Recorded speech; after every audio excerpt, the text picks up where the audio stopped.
Hello friends, welcome to மக்கள் சேவை channel. இன்னைக்கு நம்ம ஒரு சூப்பரான இன்ஃபர்மேஷன் பற்றி தான் பார்க்க போகிறோம்.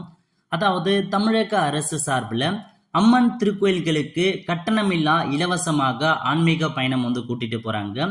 இப்போ இதுக்கு யார் யாரெல்லாம் அப்ளை பண்ணலாம், எப்படி அப்ளை பண்ணுறது, இதை பற்றின மொத்த இன்ஃபர்மேஷன் தான் இந்த வீடியோ பார்க்க போகிறோம். இந்த வீடியோ ஸ்கிப் பண்ணாமல் ஃபுல்லாக பாருங்க. அது மட்டும் அல்ல, இந்த வீடியோ நிறைய பேருக்கு ஷேர் பண்ணுங்க.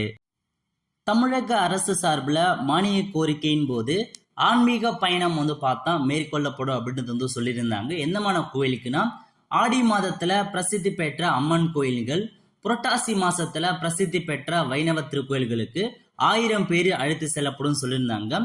அது மட்டும் இல்லாம அறுபடை வீடு, காசி டு ராமேஸ்வரம், இந்த மாதிரி ஒரு 4 விதமான ஆன்மீக பயணம் மேற்கொள்ள பண்ற மாதிரி மானிய கோரிக்கையின் போது அறிவிச்சிருந்தாங்க. ஸோ இப்போ யாருக்கு அப்ளை பண்ணலாம் அப்படின்னா, இந்த வர ஆடி மாசத்துல பிரசித்தி பெற்ற அம்மன் திருக்கோயில் இருக்கு பாருங்க, அங்க கூட்டிட்டு போறாங்க. அதுக்கான அப்ளிகேஷன் இப்போதைக்கு ஓபன் பண்ணியிருக்காங்க. ஸோ உங்களுக்கு அம்மன் கோயிலுக்கு போக விருப்பம் இருக்கவங்க தாராளமாக இதுக்கு நீங்க அப்ளை பண்ண பாருங்க. ஸோ இப்போ அதுக்கான இன்ஸ்ட்ரக்ஷன் என்ன, அதை பத்தி நம்ம ஒன் பை ஒன்னா பார்த்துடலாம். ஓகே, ஸோ இதான் உங்களுக்கான பிடிஎஃப் வெளியிட்டு இருக்காங்க. லிங்க் டிஸ்கிரிப்ஷன் கொடுத்துட்றேன். அதாவது ஆன்மீக பயணம் செல்லும் பக்தர்கள் இந்து மதத்தை, நீங்க இந்து ரிலீஜனா இருக்கீங்க அப்படின்னா நீங்க மட்டும்தான் இந்த ஒரு ஸ்கீமுக்கு அப்ளை பண்ண, அதர் ரிலீஜன் அப்ளை பண்ண முடியாது. நெக்ஸ்ட் ஏஜ் லிமிட்டை பொறுத்த வரைக்கும் 60 வயசுல இருந்து 70 வயசுக்குள்ள இருக்காங்க பாருங்க, அவங்க மட்டும்தான் இந்த ஸ்கீமுக்கு அப்ளை பண்ண முடியும். முக்கியமான இன்ஃபர்மேஷன், இந்த ஏஜுக்கான ப்ரூஃப் கண்டிப்பா நீங்க அட்டாச் பண்ற மாதிரி இருக்கும். ஆதார் கார்டோ, பர்த் சர்டிஃபிகேட்டோ அல்லது டாக்டர்கிட்ட சைனோ ஏதாச்சும் நீங்க வாங்கி அதுக்கான ஏஜுக்கான ப்ரூஃப் கண்டிப்பா நீங்க சப்மிட் பண்ற மாதிரி இருக்கும். அதுக்கடுத்து அம்மன் திருக்கோயில்கள் ஆன்மீக பயணம் செல்லும் பக்தர்களுக்கு போதிய உடல் தகுதி, ஸோ அதை போற அந்த பயணம் மேற்கொள்வதற்கான உடல் தகுதி இருக்கணும் அப்படின்றத சொல்லியிருக்காங்க. நெக்ஸ்ட், அம்மன் திருக்கோயில்கள் ஆன்மீக பயணம் செல்லும் பக்தர்கள் தற்போது வசிக்கும் வீட்டின் நிலையான முகவரிக்கான ஆதாரம் இணைக்கப்பட வேண்டும். ஸோ இப்போ நீங்க இருப்பதற்கான ஒரு பர்மனன்ட் அட்ரஸுக்கான ப்ரூஃப் கேட்டிருக்காங்க, அதை நீங்க அட்டாச் பண்ற மாதிரி இருக்கும். நெக்ஸ்ட், அம்மன் திருக்கோயில்கள் ஆன்மீக பயணம் செல்லும் பக்தர்கள் தங்களுடன் சிறு குழந்தைகள் அழைத்து வர அனுமதி இல்லை. ஸோ உங்க கூட யாருமே நீங்க கூட்டிட்டு வரக்கூடாது, ஒன்லி நீங்க மட்டும் தான் போற மாதிரி இருக்கும். உங்க பசங்களையோ பேர பழங்களையோ அந்த மாதிரி யாருமே கூட்டு வரக்கூடாது, ஒன்லி நீங்க மட்டும் தான் போற மாதிரி இருக்கும். நெக்ஸ்ட், ஆதார் கார்டு அல்லது பேன் கார்டு இருக்கு பாருங்க, ஏதாச்சும் ஒன்று நீங்க சப்மிட் பண்ற மாதிரி இருக்குன்றத சொல்லியிருக்காங்க. விண்ணப்பங்கள் அப்ளிகேஷன் ஃபார்மை பொறுத்த வரைக்கும் சம்பந்தப்பட்ட இந்து சமய அறநிலையத்துறை இருக்கு பாருங்க, இணைய ஆணையர் பெற்றுக்கொள்ளலாம் சொல்லியிருக்காங்க. எல்லா டிஸ்ட்ரிக்ட்மே அதுக்கான ஆஃபீஸ் இருக்கும் டிஸ்ட்ரிக்ட்ல. அங்க போயிட்டு இணை ஆணையர் அலுவலகம் இருக்கு பாருங்க, அங்க போயிட்டு உங்களுக்கான அந்த ஃபார்மை நீங்க பார்த்தா பெற்றுக்கிட்டு அங்க போயிட்டு தான் நீங்க அப்ளை பண்ற மாதிரி இருக்கு அப்படின்றத சொல்லியிருக்காங்க. அப்ளிகேஷன் ஃபார்மை வாங்கி ஃபில் பண்ணி அங்கேயே நீங்க சப்மிட் பண்ணணும் அப்படின்றத சொல்லியிருக்காங்க. ஸோ தெளிவாக புரிஞ்சுக்கோங்க. அதுக்கப்புறம் அப்ளிகேஷன் ஃபார்ம் பொறுத்த வரைக்கும் வெப்சைட்ல அப்டேட் பண்ணியிருக்காங்க, hrc.tn.government.in. இந்த வெப்சைட் மூலமாக அப்டேட் பண்ணியிருக்காங்க, நீங்க போயிட்டு எடுத்துக்கலாம். அதுக்கப்புறம் முக்கியமான இன்ஃபர்மேஷன், இந்த ஸ்கீம், இந்த நீங்க இலவச பயணம் போறவங்க உங்களுடைய குடும்ப ஆண்டு வருமானம் 2 லட்ச ரூபாய்க்குள்ள இருக்கு அப்படின்னா மட்டும்தான் உங்களால இந்த ஸ்கீம்ல பெனிஃபிட் ஆக முடியும். அதுக்கான இன்கம் சர்டிஃபிகேட் கண்டிப்பா நீங்க வாங்கி அதை நீங்க அட்டாச் பண்ற மாதிரி இருக்கும். பக்தர்கள் ஒரு முறை மட்டுமே இப்பயணத்துல கலந்து கொள்ள முடியும் அப்படின்னு மென்ஷன் பண்ணிட்டாங்க. ஸோ பேசிக் எலிஜிபிலிட்டி இதான் கொடுத்துருக்காங்க. ஸோ எலிஜிபிலிட்டியை பொறுத்த வரைக்கும் ஹிந்து ரிலிஜனா இருக்கணும், 60 வயசு 70 வயசுக்குள்ள இருக்கணும்.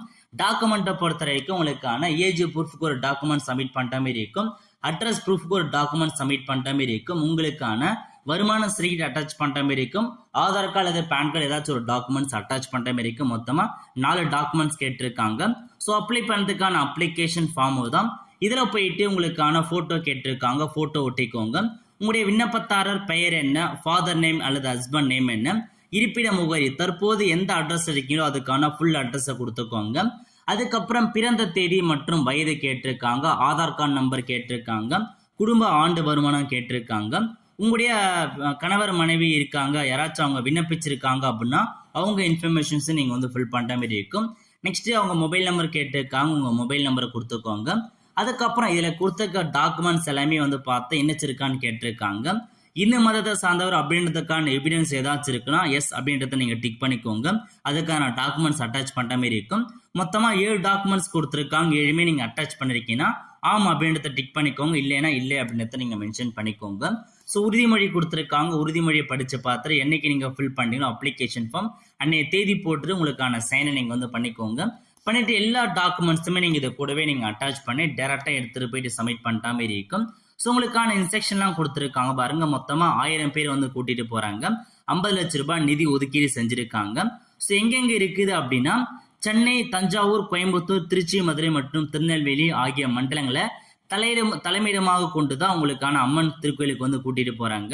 ஸோ எந்தமான இடங்கள் கொடுத்துருக்கான முக்கியமான இன்ஃபர்மேஷன், இலவசமா தான் கூட்டிட்டு போறாங்க. உணவு உட்பட உங்களுக்கு ஃப்ரீயா வந்து ப்ரொவைட் பண்றாங்க. ஃபுட்டும் வந்து அவங்களே வந்து கொடுக்குறாங்க. இப்ப நீங்க சென்னை மண்டலத்துக்கு அப்ளை பண்ணீங்கன்னா அங்க இருக்கிற ஒரு 5 கோயில்களுக்கு உங்களுக்கு வந்து கூட்டிட்டு போயிடுவாங்க. ஸோ மயிலாப்பூர், பாரிமுனை, திருவொற்றியூர், மாங்காடு, திருவேற்காடு இந்த மாதிரி ஒரு 5 இடங்கள் இருக்க அம்மன் கோயில்ல உங்களை வந்து பார்த்தா கூட்டிட்டு போவாங்க. அதுக்கப்புறம் தஞ்சாவூர் ஜோனுக்கு அப்ளை பண்றீங்க அப்படின்னா ஸோ தஞ்சாவூர் பெரிய கோயில், தஞ்சாவூர் அருள்மிகு அந்த மாதிரி கோயிலாம் கொடுத்துருக்காங்க பாருங்க. இதுல இருக்க ஒரு 5 கோயிலுக்கு வந்து பார்த்தா கூட்டிட்டு போவாங்க. கோயம்புத்தூர் ஜோனுக்கு அப்ளை பண்ணீங்க அப்படின்னா கோயம்புத்தூர், பொள்ளாச்சி, ஆனைமலை, சூளக்கல், கோயம்புத்தூர் அந்த மாதிரி இருக்கிற 5 திருக்கோயில உங்களுக்கு வந்து கூட்டிட்டு போறாங்க. நெக்ஸ்ட் திருச்சி ஜோனுக்கு அப்ளை பண்ணீங்கன்னா அங்க இருக்கிற ஒரு 5 திருக்கோயிலுக்கு வந்து கூட்டிட்டு போவாங்க. மதுரை ஜோனுக்கு அப்ளை பண்ணீங்கன்னா அங்க இருக்கிற ஒரு 5 திருக்கோயிலுக்கு வந்து கூட்டிட்டு போவாங்க. திருநெல்வேலி ஜோனுக்கு அப்ளை பண்ணீங்க அப்படின்னா திருநெல்வேலியில இருக்க அந்த 5 திருக்கோயிலுக்கு வந்து கூட்டு போவாங்க. ஸோ இந்த மாதிரி ஒரு 6 ஜோன் கொடுத்துருக்காங்க. நீங்க எந்த ஜோன் கீழே வரீங்களோ அதுக்கு ஏற்ற மாதிரி நீங்க அப்ளை வந்து பண்ணிக்கலாம். ஓகே, அதே மாதிரி டேட் கொடுத்துருக்காங்க பாருங்க. என்னைக்கு உங்களுக்கான ஆன்மீக பயணம் வந்து கூட்டிட்டு போறாங்கன்னா மொத்தமா 4 கட்டங்களாக வந்து கூட்டிட்டு போறாங்க. 19ஆம் தேதி ஒரு தடவை, 26ஆம் தேதி, 2ஆம் தேதி, 9ஆம் தேதி இந்த மாதிரி ஒரு 4 கட்டங்களாக அந்தந்த நாட்கள்ல உங்களுக்கான பயணம் வந்து தொடங்குது. ஸோ இதான் உங்களுக்கான இன்ஃபர்மேஷன். ஸோ இந்த ஸ்கீம் அப்ளை பண்றதுக்கான கடைசி தேதி 17/7/2024 சம்பந்தப்பட்ட இணை ஆணையர் அலுவலகம் இருக்கு பாருங்க. அங்க போயிட்டு உங்களுக்கான அப்ளிகேஷன் ஃபார்மை நீங்க வந்து சப்மிட் பண்ற மாதிரி இருக்கும். உங்களுக்கு ஏதாச்சும் டவுட் இருக்குன்னா கீழே ஒரு ஜோன் அடிப்படையில் உங்களுக்கான டோல் ஃப்ரீ நம்பர் கொடுத்துருக்காங்க. அந்த நம்பருக்கு கால் பண்ணி நீங்க வந்து கேட்டுக்கிட்டு அதுக்கேற்ற மாதிரி அப்ளை பண்ண பாருங்க. ஸோ ஆடி மாதத்துல உங்களுக்கு இலவச தரிசனம் வேணும் அப்படின்றவங்க தமிழக அரசு வழங்குற இந்த ஒரு ஆன்மீக பயணத்தில் நீங்க கலந்துக்கிட்டு உங்களுக்கான அந்த பக்தியை வந்து பெற பாருங்க. ஸோ இதான் உங்களுக்கான இன்ஃபர்மேஷன். ஸோ இலவச சுற்றுலா மாரி ஆன்மீக பயணம் வந்து கூட்டிட்டு போறாங்க. உங்க வீட்டுல யாராச்சும் வந்து பார்த்தா வயசான மூத்த குடிமக்கள் இருக்காங்க அப்படின்னா மறக்காம அவங்களுக்கு இந்த ஸ்கீம் மூலமா பெனிஃபிட் வந்து பண்ண பாருங்க. ஸோ நிறைய பேர் அப்ளை பண்ணுங்க, கண்டிப்பா கிடைக்காதுன்னு விட்டுறாதீங்க. கிடைக்கின்ற நம்பிக்கையில் அப்ளை பண்ணுங்க, கண்டிப்பா உங்களுக்கு வந்து கிடைக்கும். ஏன்னா அதிக பேர் அப்ளை பண்ண மாட்டாங்க. முடிஞ்ச அளவுக்கு ட்ரை பண்ணுங்க. ட்ரை பண்ணி நீங்க கெட் பண்ண பாருங்க. ஒரு இலவச சுற்றுலா வந்து கூட்டு போறாங்க. ஸோ உங்க ஊர்ல அந்த ஆபீஸ் எங்க இருக்கு அப்படின்னு நீங்க தெரிஞ்சுக்க வெப்சைட்ல போயிட்டு தொடர்புக்கு அப்படின்ற ஆப்ஷன் நீங்க வந்து கிளிக் பண்ணீங்கன்னா இதுல வந்து பார்த்தா எல்லா டிஸ்ட்ரிக்ட்ல இருக்க அட்ரஸ், கான்டாக்ட் டீடைல்ஸ் எல்லாமே வந்து கொடுத்துருப்பாங்க. இதுல போய் நீங்க வந்து செக் பண்ணிட்டாமே இருக்கும். ஸோ அப்படியே கீழே வந்தீங்க அப்படின்னா இணை ஆணையர் அலுவலகம் அப்படின்றத கொடுத்துருப்பாங்க. அதுல போயிட்டு உங்க ஊருக்கான அட்ரஸ் இருக்கு பாருங்க, இணை ஆணையர். இதுல போயிட்டு ஒவ்வொரு டிஸ்ட்ரிக்ட் வைஸாக அவங்களுடைய அட்ரஸ் எங்க இருக்கு, அதுக்கான தொலைபேசி நம்பர் என்ன எல்லாமே வந்து கொடுத்துருக்காங்க. அதுல போய் நீங்க கான்டாக்ட் பண்ணி ஸோ உங்க ஊருக்கு எங்க இருக்குன்னு பார்த்து அங்க நீங்க போயிட்டு அப்ளை வந்து பண்ண பாருங்க. ஸோ பிடிஎஃப் கால் லிங்க் நான் டிஸ்கிரிப்ஷன் வந்து கொடுத்துட்றேன். உள்ள ஃப்ரெண்ட்ஸ் கண்டிப்பா இந்த வீடியோ பிடிச்சா லைக் பண்ணுங்க. அது மட்டும் அல்ல இந்த வீடியோ நிறைய பேருக்கு ஷேர் பண்ணுங்க. அடுத்த ஒரு நிலையில சந்திப்போம். நன்றி, வணக்கம்.